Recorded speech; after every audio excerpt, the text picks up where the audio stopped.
ሰላም ጤና ይስጥልኝ የዩቲዩብ ቻናላችን ተከታታዮች። እንግዲህ በአለቀ የመኖሪያ አፓርትመንት የምታውቁኝ ሀብቶም ነኝ ማለት ነው እና ዛሬም ደግሞ 100% የተጠናቀቀ የመኖሪያ አፓርትመንት ቤትን አሁንም ማሳያችሁ ፉሊ ፊኒሽድ አፓርትመንት ቤቱን ነው ማለት ነው። ነገር ግን አሁን ላይ እጃችን ላይ ያለው ሰሚ ፊኒሽድ ነው። ያው ያለውን ነገር ክሊር አድርገን ሳይት ስትጎበኙ የነገርናችሁን ወይም ደግሞ በቪዲዮ ያያችሁትን መረጃ አይታችሁ እንድትመጡ ስለምንፈልግ ነው ማለት ነው። እንግዲህ በምትመለከቱት መልኩ በወለድ 3 አባወራዎች ይኖራሉ። እንዲሁም ከታች ላይ ደግሞ ያያችሁት ጋርቤጅ ሹተር ይኖረዋል ማለት ነው። እንግዲህ ይህ አፓርትመንት ቤት 123 ካሬ ላይ ያረፈ የመኖሪያ አፓርትመንት ቤት ነው ማለት ነው። መገናኛ ሾላ ላይ የምናገኘውን የመኖሪያ አፓርትመንት ቤት ነው እያሳየኋችሁ ያላችሁት። እንግዲህ ይሄኛው ገዝተውት ፊኒሺንጉን ጨርሰውለት ነው። አሁን እኛ እየሸጥንበት ያለው የካሬ ሜትር ዋጋ በካሬ 100,000 ብር ነው። ይህንን የመኖሪያ አፓርትመንት ማለት ነው እየሸጥን ያለ ነው። ነገር ግን እኛ ምን ጨርሰን ነው የሚለውን የምታዩት ፊት ለፊት ላይ ያለውን መስታወት እንዲሁም የቻክ ስራ፣ የኤሌክትሪክ ዝርጋታ፣ የውሃ ዝርጋታ፣ የውጭ በርን እነዚህን የመሳሰሉትን ሙሉ በሙሉ የመስኮት ስራዎችን አጠናቀን ነው የምንሰጣችሁ። ነገር ግን እናንተ የሴራሚክ ስራውን እንዲሁም የቁም ሳጥን ኪችን ካቢኔቱን እሱን ነው የምትሰሩት የሚሆነው ማለት ነው። እንግዲህ ይሄ በካሬ 130,000 ብር እየሸጥ ነው የነበረው የመኖሪያ አፓርትመንት ቤት ነው።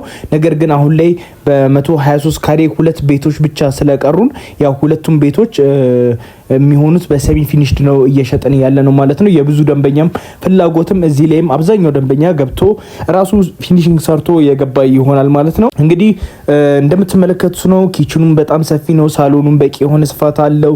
እንዲሁም መኝታ ቤቶቹ ሁለቱም መኝታ ቤቶች በቂ የሆኑ ስፋት አላቸው ማለት ነው። እዚህ ጋር እንደ ተጨማሪ አንድ ባዝሩም ማውጣት የሚቻልበት አንድ ቦታ ይኖረዋል። ይሄ እንግዲህ ማስተር ቤድሩሙ ይሆናል ማለት ነው። ባልከኒ ይኖረዋል። ይሄ ማስተር ቤድሩም የራሱ ባልከኒ ይኖረዋል። ቆንጆ ቪው አለው። በጣም ቆንጆ የሆነ የመኖሪያ አፓርትመንት ቤት ነው። የተናጠል ዲጂታል ካርታ የያዘ እንዲሁም ወዲያውኑ የምትረከቡት ነው። ጊዜ አይፈጅባችሁም ማለት ነው። ልክ ውል እንደተፈራረማችሁ የውጭ በር የውጭ መስኮት ሁሉም ነገር ስለተጠናቀቀ በእኛ በኩል የምናስረክበውን ወዲያው ተረክባችሁ የፊኒሽንግ ስራዎቻችሁን ጨርሳችሁ ልትገቡበት የምትችሉት የመኖሪያ አፓርትመንት ቤት ነው ማለት ነው። እንዲሁም ደግሞ በተለያየ ካሬ አማራጭ እየፈለጋችሁ ለነበራችሁ በ192 ካሬ ሜትር በባለ 3 መኝታ እጅግ ሰፊ የሆነ የመኖሪያ አፓርትመንት ቤትም አለን። እንዲሁም ለ5 ቤቶች የወጣ ዲስካውንት ይኖረናል ማለት ነው። ይህን ዲስካውንት መጠቀም ትችላላችሁ። ለበለጠ መረጃ ደግሞ እና ደግሞ ለሳይት ጉብኝት ይህን ሳይት መታችሁ በአካል አይታችሁ ለመወሰን በ0911 10 3562 ይደውሉልን። ሀብቶም ነበርኩ። አመሰግናለሁ።